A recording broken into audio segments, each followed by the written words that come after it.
तो इस एपिसोड की शुरुआत होती है और सबकी नज़र काउंटडाउन पर होती है।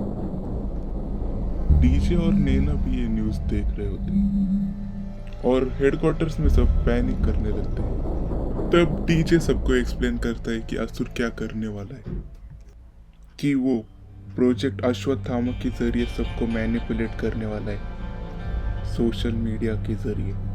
तो एक ऑफिसर कहता है, ठीक है ना, तो हम इंटरनेट नहीं बंद कर सकते। तो उस पे डीजे जवाब देता है, रियलिस्टिकली हम कब तक इंटरनेट बंद कर सकते हैं, और जब हम इंटरनेट फिर एक्टिवेट करेंगे वो तब भी उसका प्लान एक्टिवेट कर सकता है। तो हम इंटरनेट तो नहीं बंद कर सकते, तो हमें उसके सारे कंप्यूटर्स की लोकेशन ढूंढकर ही उसके कंप्यूटर्स को बंद करना होगा।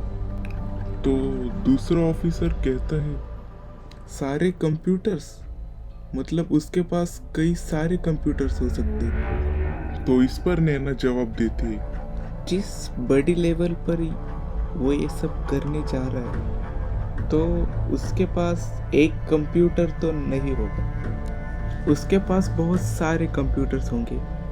और उसने इतने कम टाइम में इतने सारे कंप्यूटर्स कैसे बनाए होंगे? तो इसका जवाब सिंपल है, तो उसने कुछ साइंटिस्ट को भी मैनिपुलेट किया होगा और बहुत सारे कंप्यूटर्स बनाए होंगे इसी दिन के लिए, और उसने उसी में से ही थोड़े बहुत कंप्यूटर शुरू रखे होंगे। और जैसे ही हम कोई कंप्यूटर बंद कर देंगे वैसे ही दूसरा कंप्यूटर हाइबरनेशन से एक्टिवेट हो जाएगा। तो ऐसा ना हो तो हमें उसके लिए सभी कंप्यूटर्स को एक साथ बंद करना पड़ेगा, लेकिन उसके लिए हमें सारे कंप्यूटर्स की लोकेशन जाननी होगी। तभी डीजे कहता है, मे बी इंटरनेट बैंडविड्थ हमने लास्ट टाइम भी वैसे ही किया था, लेकिन शायद वो अब ऐसा ना करे। तो हम कर भी क्या सकते हैं उसका?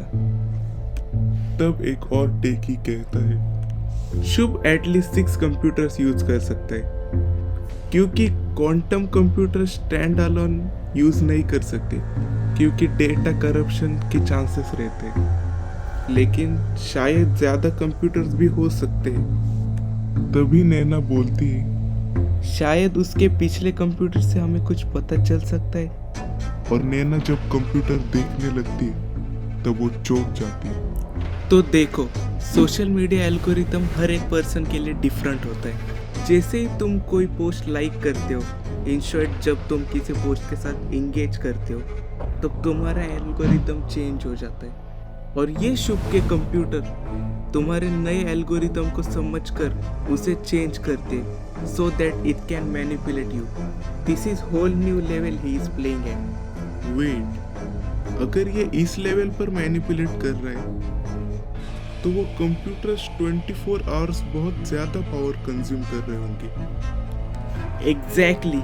हम इलेक्ट्रिसिटी से उनकी लोकेशन ढूंढ सकते हैं। और तब डीजे ऐसी लोकेशन ढूंढने लगता है जहाँ सडनली बहुत ज्यादा पावर कंजम्पशन होने लगी, और डीजे को ऐसी 6 लोकेशन मिलती है जहाँ का पावर कंजम्पशन उसी दिन से बढ़ गया जब से छोटे मोटे राइड्स भी बढ़ने लगे। अब सभी ऑफिसर्स अपने नियर बाय लोकेशन पर निकल जाते और सब सक्सेसफुली कंप्यूटर को ढूंढ लेते। अब सिर्फ प्रोजेक्ट माया के लिए 10 ही मिनट बचे और सब ऑफिसर्स कॉल पर होते और कंप्यूटर्स को डिसेबल ही करने वाले होते। तभी डीजे कहता है, नैना तुम्हें कैसे पता कि सारे कंप्यूटर सिर्फ इंडिया में ही है? उसके कंप्यूटर्स तो इंडिया के बाहर भी हो सकते हैं ना। उस पे नैना कहती है, आई जस्ट नो। देखो, अगर हम कुछ करते भी नहीं है तो प्रोजेक्ट माया लॉन्च हो जाएगा और फिर हम कुछ कर भी नहीं पाएंगे। तो जब टाइमर 4 मिनट्स पर आ जाएगा तब सब कंप्यूटर्स को बंद कर देना। और नैना के कहने पर सारे ऑफिसर्स कंप्यूटर्स को बंद कर देते और सरप्राइजिंगली कुछ होता भी नहीं, और फिर सब ऑफिसर्स मिलकर सेलिब्रेट करने लगते। और हेड ये प्रेस कॉन्फ्रेंस में बताते कि ये कोई टेररिस्ट का प्लान था जिसका मकसद मार्केट में फियर लाना और हमारी इकोनॉमी को ठेस पहुंचाना। तो पोस्ट क्रेडिट सीन के बाद हम ये देखते हैं कि निखिल भी ये न्यूज़ देख रहा होता है और वो हंसते हुए चले जाता है।